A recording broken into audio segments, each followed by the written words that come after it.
C गैर गलावें दा कथा इतनी जरना कीता कर तको खुल्क प्यार पकर से उठ ना शाम सहर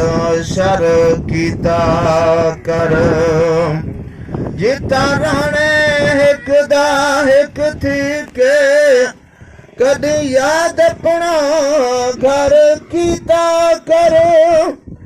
सुख चांदी जफर जे कबरी विच कदी अखियां को तर कीता कर चन्ना दुनिया तो संभाल के चलवो उथों वलणो ना देसनी वलवो उथों वलण ना देसनी वलवो घरों टुरी ना तू है खाली अगो राह विच कबर है काली अगो राह विच कबर है काली शाला अमलां दा दीवा पवी बलवो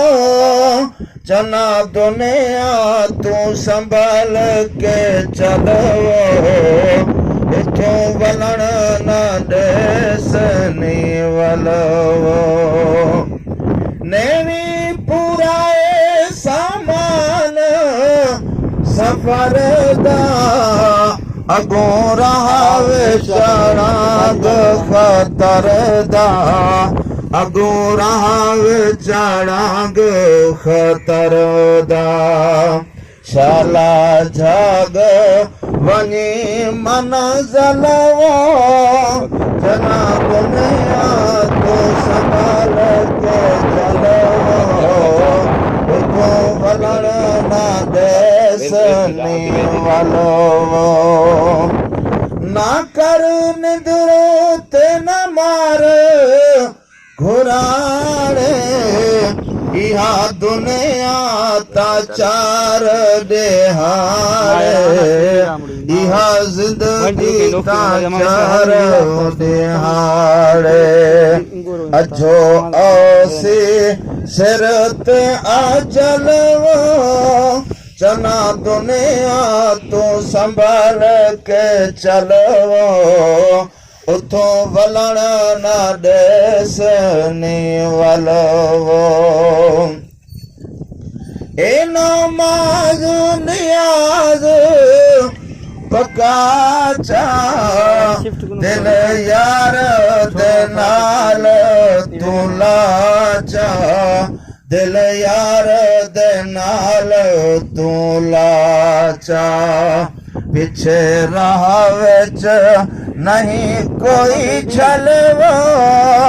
चना दुनिया तू संभाल के चलवो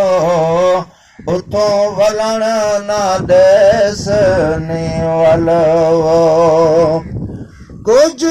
अमला दी बार बने सी जो रहे सी यारू हाचैसी जो रहे सी यारू हाचैसी अगो मिल सी राधी दा फलवो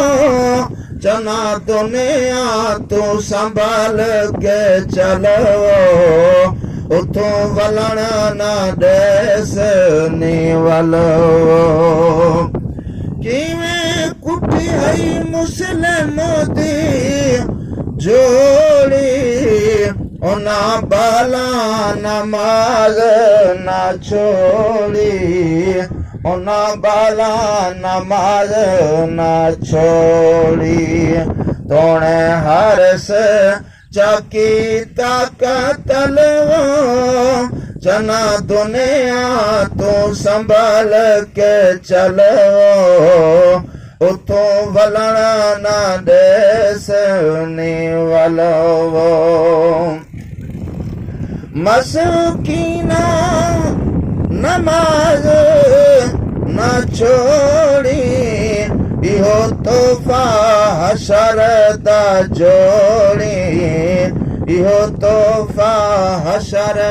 दा जोड़ी पिछे होसी रब दा फज़ल चना दुनिया तू संभाल के चलो